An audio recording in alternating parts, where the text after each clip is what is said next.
Ranjan colony के सबसे रंगीन लोगों में से था। भले ही वो शादीशुदा है, पर दिन भर आवारागर्दी करता है। एक दिन रंजन एक मैगजीन में मॉडल्स की तस्वीरें देख रहा था। हाय, अगर तुम मिल जाओ अपनी वाली को छोड़ देंगे हम, कसम से। तभी घर की घंटी बजती है। कौन है? इतनी सुंदर लड़की देख रहा हूँ और घंटी बजाने से इनको फुर्सत नहीं है। लेकिन जब रंजन ने दरवाजा खोला तो जैसे जादू हो गया। उसके सामने वही मैगजीन वाली मॉडल खड़ी थी। हाय, मुझे पता होता कि भगवान इतनी जल्दी सुनता है तो कुछ पैसे भी मांग लेता। हम्म, ये आप क्या बोल रहे हो? अरे मैंने आपकी जैसी एक लड़की मैगजीन में अब भी देखी, कसम से। वो मैं ही हूँ, आपकी नई पड़ोसन। अरे वाह जी वाह, इस रंजन का तो मनोरंजन हो जाएगा अब, कसम से। आप ना बड़े मजाकिया हैं। वैसे मुझे कुछ चाहिए आपसे। अरे आप कुछ भी ले सकती हैं, बताइए तो। अभी तो बस शक्कर। मेरे पति घर पर नहीं है तो शक्कर मिल नहीं रही। सब उनको ही पता होता है। अरे आप कहो तो पूरी चाय बना कर ले आऊं आपके लिए, कसम से। नहीं नहीं, अभी तो शक्कर ही काफी है। रंजन जल्दी से किचन से मिली को शक्कर लाकर देता है। ये लीजिए शक्कर जी। वैसे आप ना चाय में उंगली भी डुबा देती तो वो भी मीठी हो जाती, कसम से। कहाँ से चुराई ये लाइन? अब आपके लिए कुछ चुराना भी पड़ जाए तो कोई गुनाह थोड़ी ना होगा जी। इतने में ही मिली का हस्बैंड उसे आवाज देता है। मिली, जल्दी आओ। चलो जी, चलती हूँ मैं, मेरे हस्बैंड आ गए। अजी, फिर से आइएगा जरूर। घर में अदरक, चाय पत्ती और तुलसी भी है जी, कसम से। मिली वहां से चली जाती है। धत्तेरी की, इस गोल का तो एक गोलकीपर भी है। पर खैर, बिना गोलकीपर के फुटबॉल खेलने में मजा क्या, कसम से। रंजन फट से अपनी पत्नी रूपाली के पास जाता है। अरे रूपाली, तुम्हें पता है हमारे नए पड़ोसी आए हैं? वो शर्मा जी वाला जो घर था ना, वहां। हाँ हाँ, हम जानते हैं। हम तो सुबह ही मिलाए मिली भाभी और राधे भैया से। बहुत ही अच्छे लोग हैं। अरे तो मुझे क्यों नहीं बताया? बताया तो था। आप बोले आपसे लोग मिलने आते हैं, आप लोगों से नहीं। अरे रे, अरे तो चलो ना, कम से कम मिठाई देने ही चल लेते हैं। हमारे नए पड़ोसी हैं। हाँ, ये आइडिया सही है। आप जाकर बाजार से लड्डू ले आए, फिर हम साथ चलते हैं उन्हें देने। रूपाली को पता ही नहीं था कि रंजन के मन में ही लड्डू फूट रहे थे। रंजन भाग के बाजार से लड्डू ले आता है और सीधे मिली जी के घर पहुंच जाता है, ताकि वो मिली जी से ढेर सारी बातें कर पाए। पर घंटी बजाने पर गेट खोलते हैं मिली जी के पति राधे। रंजन का धक धक करता दिल जैसे एकदम से बैठ गया। वो अंदर की तरफ झांकता है, पर कोई दिखता नहीं। जी, जी वो मिली जी दिख नहीं रही। क्या जी?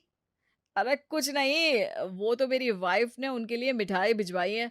आखिर आप लोग हमारे नए पड़ोसी हैं ना। ओ, आपकी वाइफ? रूपाली सुबह आई थी शायद आपसे मिलने।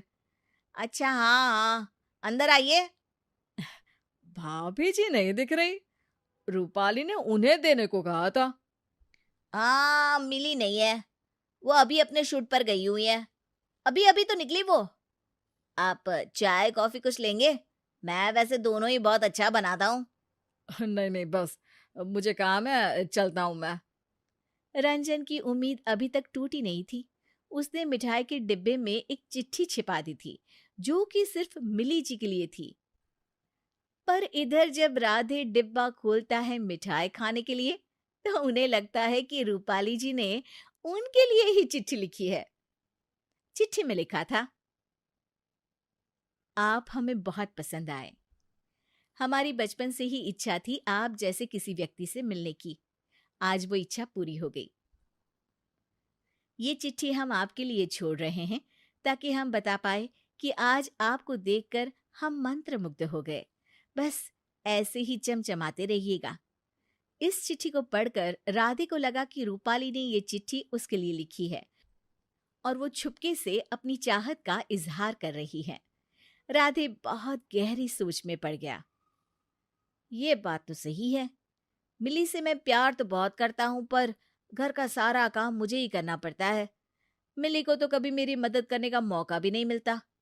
कभी कभार तो ऐसा लगता है कि मैं घर का नौकर हूं बस। मुझे कॉफी ऐसी चाहिए, जूस वैसा चाहिए।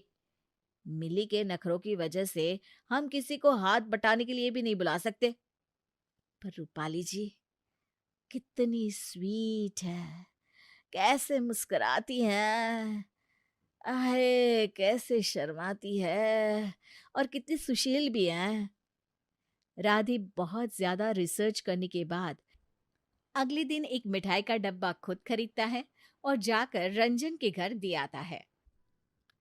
वैसे कोई भी और कुछ देकर जाता तो मिठाई का डब्बा सबसे पहले रूपाली ने ही खोला होता, लेकिन रंजन अपनी एक्साइटमेंट में इस बार डब्बा मिलते ही खोल लेता है और अंदर जब उसे एक चिट्ठी दिखती है वो चिट्ठी पढ़ने लगता है। ये दोनों एक दूसरे को चिट्ठी लिखते रहते हैं और सोचते हैं कि एक दूसरे की पत्नियों से इनकी बातें चल रही हैं। इसी बीच ये फैसला लिया जाता है कि अगले संडे दोनों एक दूसरे से मिलेंगे। रंजन राधे को कुछ लाल पहनने को बोलता है और राधे रंजन को कुछ काला। सुनो, मेरी एक मीटिंग है, आता हूं मैं। हे, थोड़ा किचन के काम से बाहर जा रहा हूँ, सी यू शाम को। संडे आ जाता है और राधे लाल शर्ट पहनकर फूल लेकर पास ही के बगीचे में सबसे कोने वाले पेड़ के नीचे खड़ा हो जाता है। वो खड़े खड़े रूपाली जी का इंतजार कर ही रहा होता है। उतने में उसे रंजन दिख जाता है। अरे, तुम यहाँ? अरे मेरा भी यही क्वेश्चन है, तुम यहाँ? दोनों समझ जाते हैं कि उन दोनों की चिट्ठियां गलत जगह जा रही थी। अरे मैं तो बस यही हवा खाने आया था। तो मैं भी। बाकी फूल लेकर आए? ये तो मिली के लिए है, फूल खरीद के ले जा रहा था, सोचा थोड़ी हवा खा लूं।